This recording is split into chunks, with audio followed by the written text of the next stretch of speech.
What is going on, everybody? Welcome to the Lore Reloaded. Always a pleasure to see you fantastic people. Hey, don't forget to check me out at twitter.com/Lore Reloaded, as well as twitch.tv/Lore Reloaded for lots more of the fantastic fun. A couple of things to let you guys note. This week is being an absolute bear to me. I am selling a couple of properties that needed to be sold for years, but have not. I guess I shouldn't take that off. And, yeah. Also, these are connected to my past. It's been pretty emotional, you know, one of them days. Which has impacted my ability to do any of the lovely videos that you guys want to see. So, with that out of the way, we're here to talk. We're here to have a conversation. You know, whatever you guys want to talk about.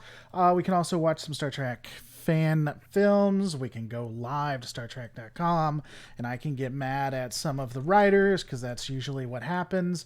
Or I don't know. We can just have some fun with it. You know, whatever you want to do. Though a good thing I will note. Assuming everything goes to plan, and it feels like the world's against me, so it's very possible it won't. But in 2 days minimum, 4 days maximum, when everything is taken care of, said and gone, there's going to be some huge investments that I'm going to be making. Ultimately, this will happen. It's just a matter of when, not a matter of if. You will see the creation of a podcast, like a straight up full on podcast between Jesse Gender and I. You will also see the creation of it's another channel, but I'm going to have some of the stuff here. I'm really excited about that one.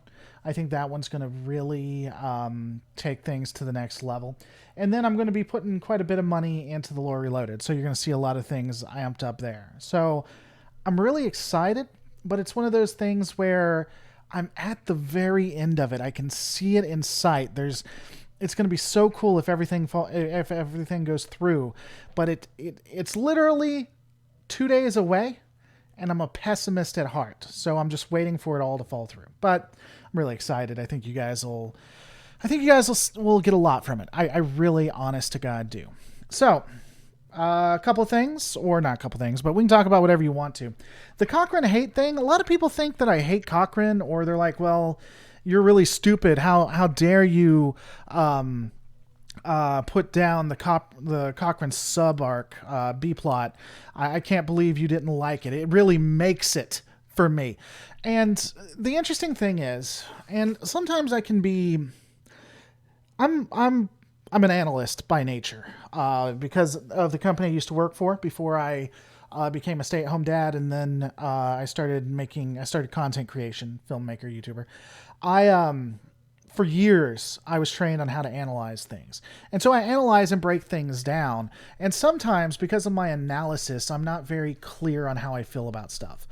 I don't think that the Cochrane sub-arc or B-plot was bad.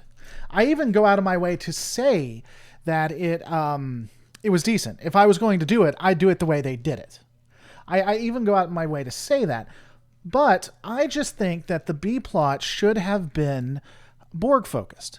One of the examples, or one of the ways that they could have done it, first off, I would have went with the Borg War, where there was a huge Borg conflict like Berman originally wanted to do. But let's just assume that we had to go somewhere near this route. Then I probably would have done it like Battlestar Galactica. I forget the name of the episode, but Battlestar Galactica, the reimagined, did it really well. So you had the Galactica boarded by Cylons. Cylons got on, they were just ransacking. And so you had the A plot, which was, well, it's arguable which was the A and which was the B, but you had one plot where you had Ty and the command staff, and they were sitting here trying to stop the Cylons from killing everyone at the command center, because they knew what the Cylons were attempting to do. And then you had another plot with the pilots who got caught off guard and were just trying to survive. So you had two plots on the ship, all involved fighting the Borg. If I was to put something together, if I was going to write First Contact, it would all be Borg focused and similar to that, if I had to have an A and B plot. That's all I was saying. If you're going to have a Cochrane plot, if you're going to have that B plot, really the genesis of Starfleet or the Federation, then yeah, there's nothing wrong with that. And there's nothing wrong with the way they did it. I just think you're having two movies. I think you're having two plots that don't really coincide. Because, I mean, imagine how it is if you're Riker or Geordi and, you help Cochrane, everything goes great. First contact occurs. You finally are able to, and by the way, they're really relaxed about the fact that they cannot contact the Enterprise. They can't get a hold of Enterprise. All of the communications are down. Everyone on Earth is just like, well, I guess it's just one of those things. Maybe they're all out at a tea party, or maybe it's, Taco Tuesday. They're really relaxed about that. But beyond that, once they get communications back, and they're like, yeah, we've been fighting the Borg. The Borg have assimilated over half the ship. We finally defeated them, but the ship is in shambles. Most all of the crew are dead. I mean, how the hell do you even react to that? I mean, that would be like one of the biggest shocks. And that's going to be one of the things I point out. Geordi is just like, well, we were able to do time travel, and everybody's happy-go-lucky, but that was a Pyrrhic victory at best. And the fact that Geordi and Riker are just like whatever at the end of the story, when all of this was going wrong, and they had no idea, and they found out that over half of the people on the Enterprise are dead. You begin to question, why didn't you do more? Why wasn't it a red flag when the Enterprise literally never responded? What year does First Contact happen? Have we passed it yet? No, I don't think so. I don't think we've gotten into World War III yet. I think it goes into 2100. I don't think there's a person alive today that will get to First Contact. I don't think. Good afternoon. I agree. The two plots together were a bit muddled. Yeah. When does I already answered that. Nothing is wrong with tea parties, good friend. What do you think of Nigilium? Is he a mutated Q? Is he more powerful or less? Have you done a video on him? I have not done a video on him. It's in 2063? Really? Wow. 40 years. A lot of us will be dead. Let me remind myself of who Nigilium is. Or Nagalum. Oh. I don't think he's a Q. I think Nigilium is just one of those things like the prophets. What's up, beautiful? Love you. How you feeling? My legs are still hurting. Yeah, we had a rough day, didn't we? We fell down and bumped our knee. Yes. But at least we had fun. Two. I know. It didn't hit right here, but it hit Right there, side. right there. Both, yeah. Well, I love you. Why don't you go sit down and just watch some TV? Relax. Can I just stay with you? Well, I gotta talk to. I mean, you can, but I'm going to be talking to people. Why don't you go get the iPad or something and play it while we're doing it, or the Switch? Okay. She hurt herself. Yeah, I just think it's one of those things. I think there are a ton of like ultimate powers that exist in the world, and that they don't mess with each other. I wouldn't be like, and this is just my own headcanon, I wouldn't be surprised if, kind of like what we saw in Babylon 5, there was species that were so powerful that interact with each other, that don't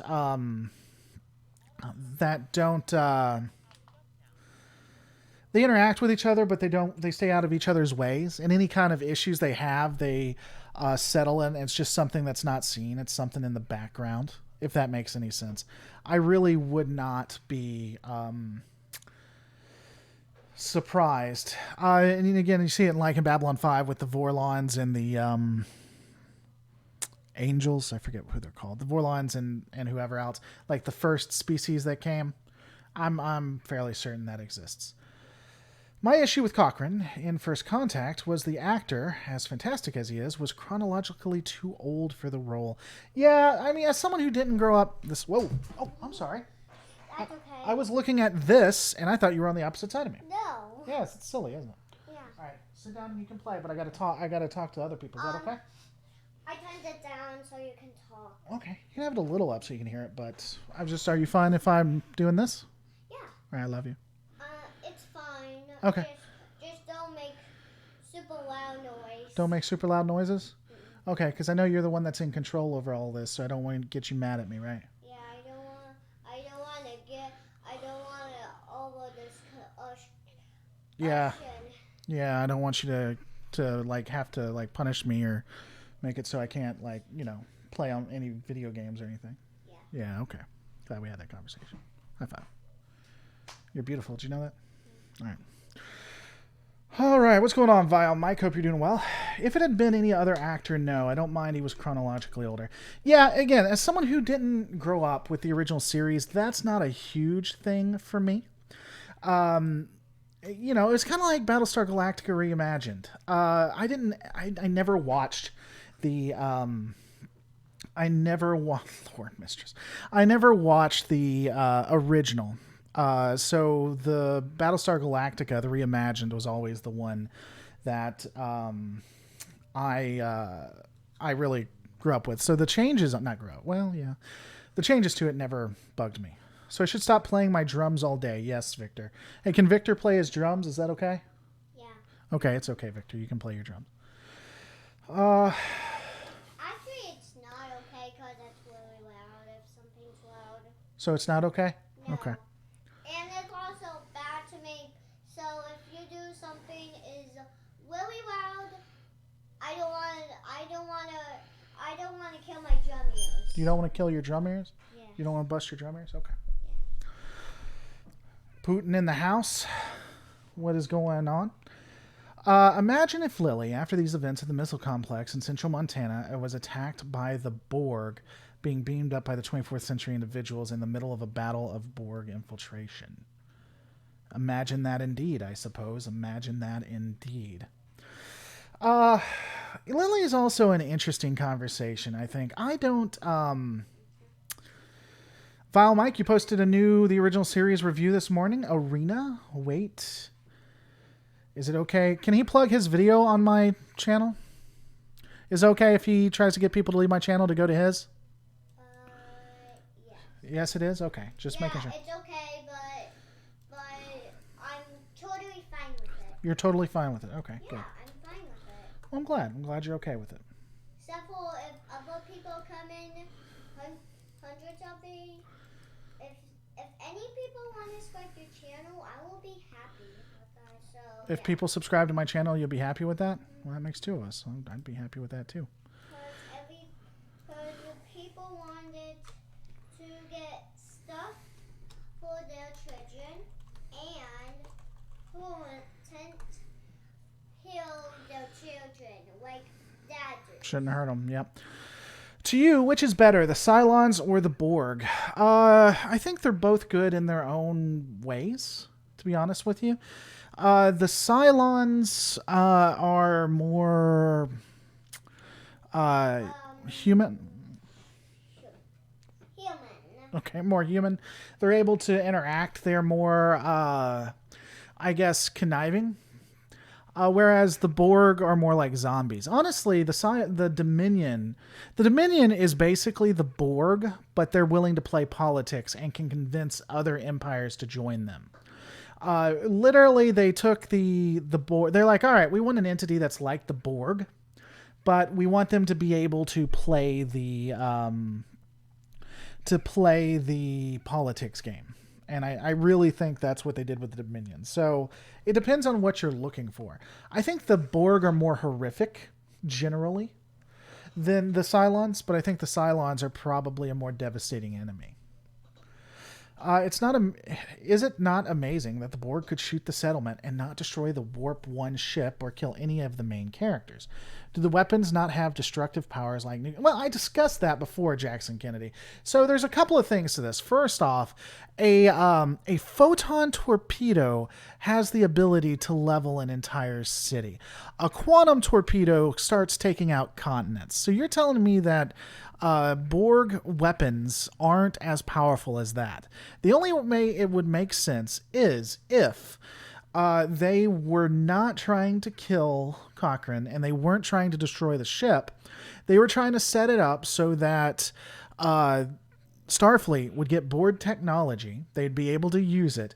They'd be able to become aware of the Borg, which ultimately would result in Voyager helping them out during the Species 8472 war. And the only way to do that is to start causing the causality loop, where by finding the Borg tech, the Enterprise, the NX-01 Enterprise, has to contend with that Borg. The Borg that the NX-01 Enterprise are fighting actually gets the coordinates off to the Borg in the Delta Quadrant. Delta Quadrant receive it. They come here. They have their standoff with the Galaxy-class Starship Enterprise, with the Enterprise D. Then we have the Starfleet being made aware of it. Starfleet starts creating ships that can combat the Borg, including the Intrepid, which causes the creation of the USS Voyager. The USS Voyager is flung into the Delta Quadrant, at which point they then go through Borg space and help defeat Species 8472. That is the only way, if you tie it together that way, that is the only way that it makes sense that they did not destroy that settlement. The power scales of weapons in Star Trek don't make sense to begin with, considering the technicals always tell us something like a photon torpedo is 1,000 times more powerful. Yeah, if you look at the original series, one photon torpedo in the original series is like... I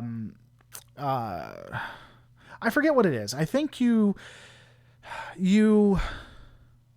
look at nuclear weapons in megatons.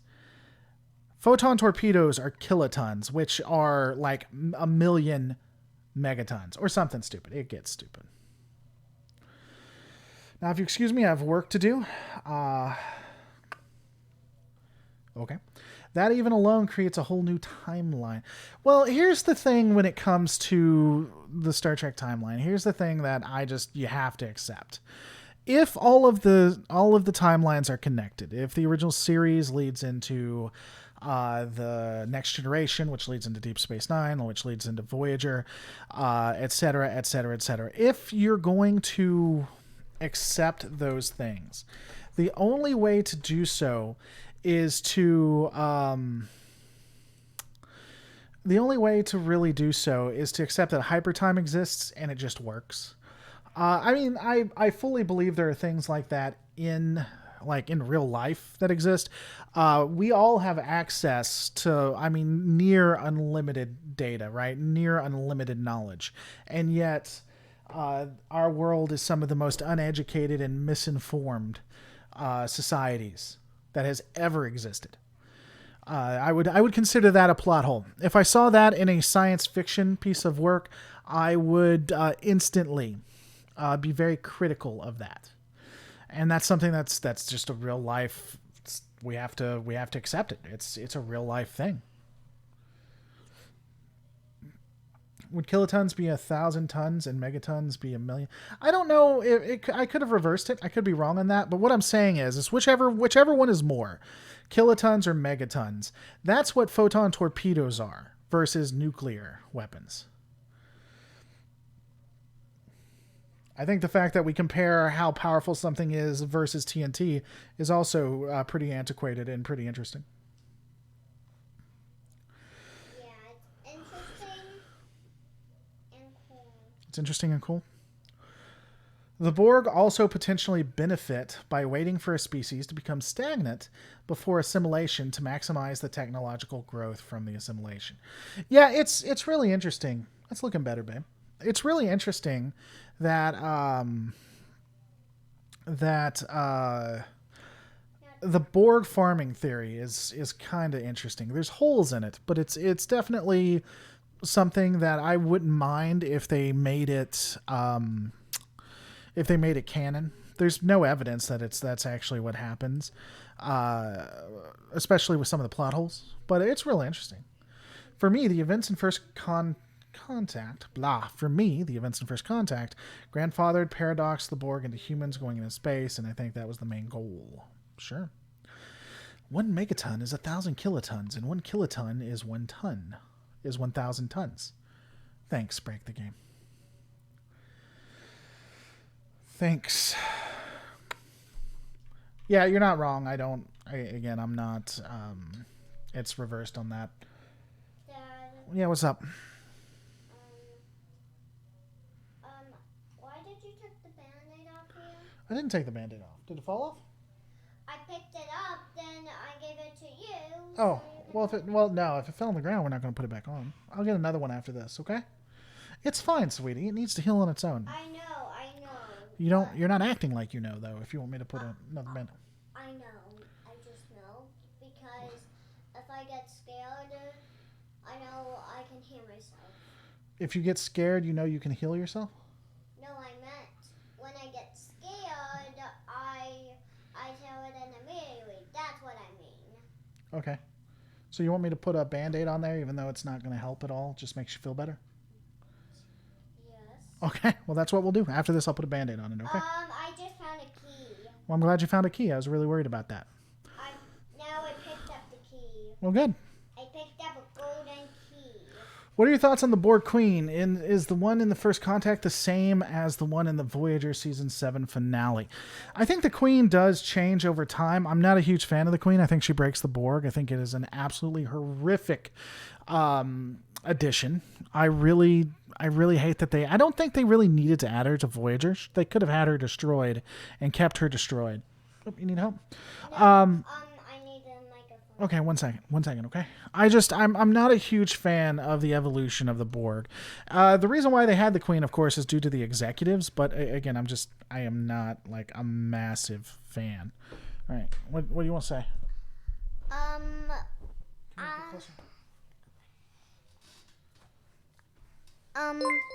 I think her broke the wall.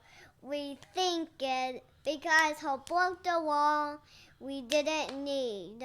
She broke the law that we didn't need? No, we broke the wall we needed so we don't fight or push. Okay. We're not supposed to fight or push, yeah. Yeah. All right, you want to play your game? Her broke the wall. She did. $5 for being a great dad. She's hilarious. Well, I try. I don't know that I'm a great dad, but I try, good friends. If a photon torpedo is 1 kilogram of matter annihilation perfectly with 1 kilogram of antimatter, it would release 7 point something kilotons of energy. Okay. That's not what they actually give. So you can look at the amounts that are given. It's stated in the original series, in the Next Generation, and in Voyager how powerful both photon torpedoes and quantum torpedoes are.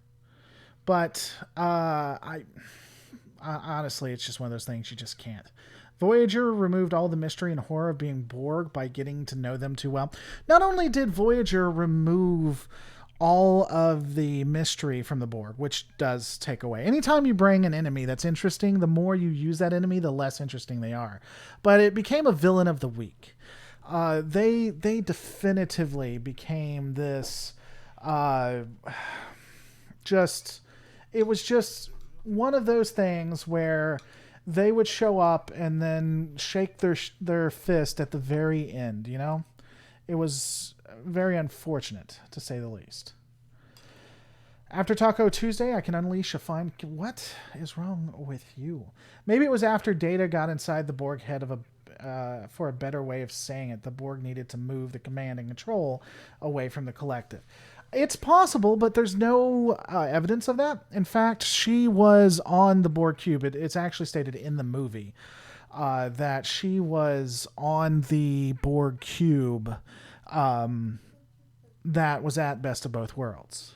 Again, I don't think that was wise. I don't think the use of the queen was a good idea. Do I think it was the same queen? I think it was the same processing node or whatever you want to use. Obviously, she had been fundamentally changed over the term of Voyager's seasons. There's also evidence to believe that there are multiple queens. There are multiple queens that trade off based on what is needed. This is due to the change of actresses. But if you look at how the writing for each individual actress, I almost tend to believe that there are multiple models of queen, and the collective will plug and play which one they need. You know? I worked on the idea of several Borg queens, one controlling queen with backup queens to take over. I really think that if there are multiple queens, it's based on what the collective needs. So if they need someone who's more aggressive, someone who's more tactically inclined, they use as a queen versus one who may be more diplomatically inclined, I guess. I do think that the Borg Queen in Voyager is distinct from the collective, based on multiple things, including the way she interacts with individual Borg, the way the Borg actually respond to her. You can bend over and try to make it make sense, but at the end of the day, it doesn't necessarily. What do you think about the State of the Borg is by Star Trek Picard? We don't know. After what do I think happened to Borg in Star Trek Picard after Janeway? We don't know. We know the Borg still exist. There's still cubes, and that there is still a main collective. Now, to what extent that collective has been damaged, to what extent the Borg still play a role, there's not a ton of way of knowing. A super kawaii queen for Data. Oh man, I hate the queen. I hate the queen so much. Bee and termite queens are essentially slaves to their colonies, so there is grounding for this idea. Yeah, I mean, I would have if I was in Voyager, I would have done it that way. If I had to have a queen, again, if I'm in Voyager, no queen. She died on the Enterprise F, babies. That's why it's called the F, because yeah.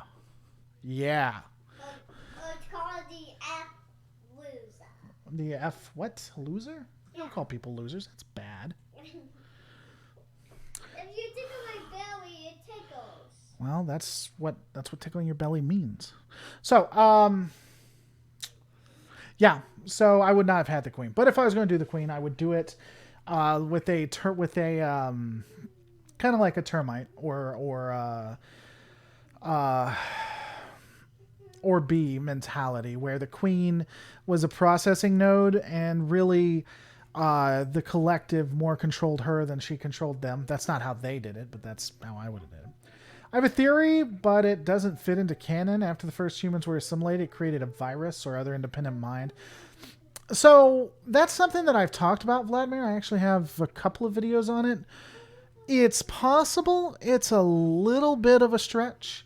But when you look at the assimilation of Picard apparently, because humans are so super special, introduced free will somehow. Well, no, it wasn't Picard. Not Picard.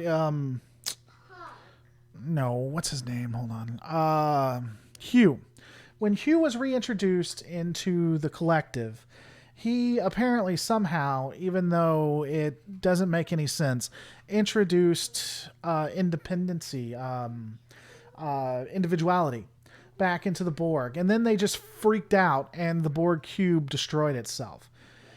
Maybe, well, it still doesn't make any sense because the Queen existed in the other Borg cube. I don't know. It doesn't...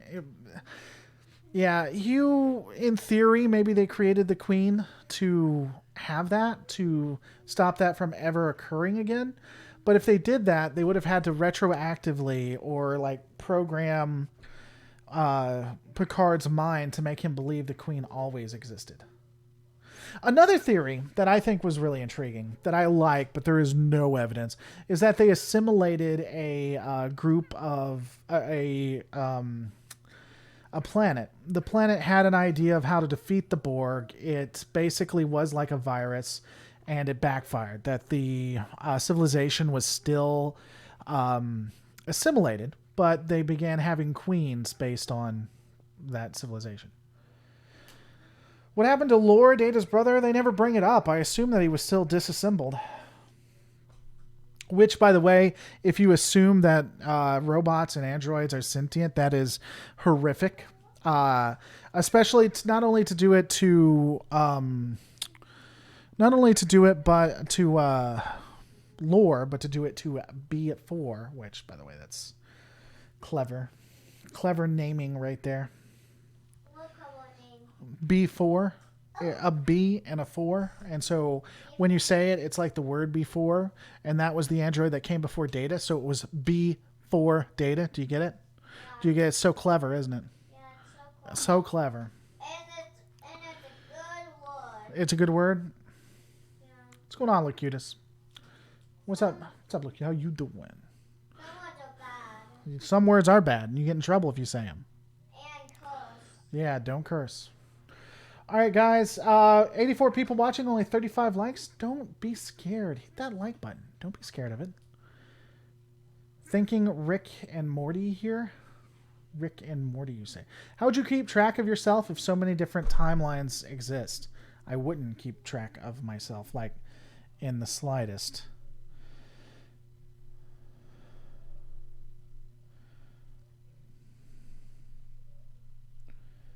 One second, guys. Sorry.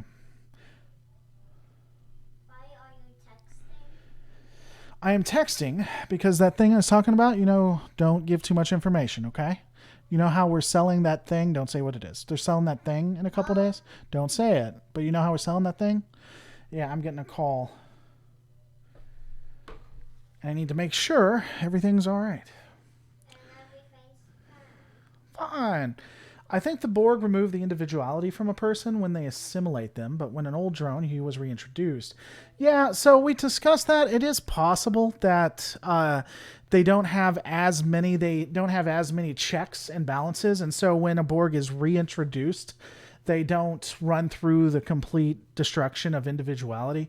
But are you telling me really that is never... This is the very first time that a Borg was crash-landed, found their individuality again, and was brought back. The Borg have existed since, the 13th century or something, and this is the first time that ever exists. The first time. Is that what you're saying? Tell you what, guys, I'm going to be right back. I do need to take this call. I'll be right back.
What's up, guys? Yeah, I did, and I did, in fact, log off.